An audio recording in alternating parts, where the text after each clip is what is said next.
want to reiterate that. I'm thinking about fit too. I'm thinking about who's he being coached by, and I'm thinking about what personnel they have along with him.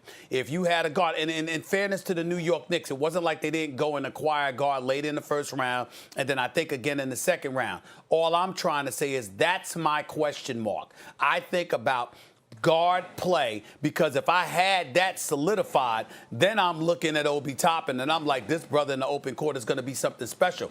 I think he'll be a bit different in half court play than he is if you pushing the ball up the floor in the open court and you unleash this brother. If you don't have guards that can do that for you, it can be problematic. But you might be right. I know I'm praying that you're right, KP, because God knows the New York Knicks need all the help that they can get. And I'm really, really praying and deferring to you and hoping that you're right, because in fairness to Obi, I haven't seen much of him. I've only seen a little bit of him, so I hope you're right.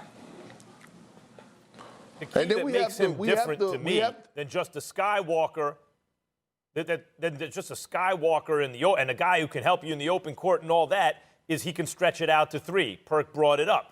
And that makes him a little different than your typical guy like that. The only question I have about Obi Toppin as a pick here is his age. That's it. And Perk, I'm talking about a ceiling in that if you're already 22, sometimes a 22-year-old coming out of college playing against, 19 and 20-year-olds is going to look better than he eventually really will be because he had that little advantage in development. That's the only kind of red flag for me here is his age. But it's the natural pick for the Knicks, especially he's from the area, given what he just did and the fact that he can shoot. It's a natural pick. Max, you have to realize you don't reach your prime until the age of 27. So Obi Toppin still have 5 years to develop. But I'm going to tell you this.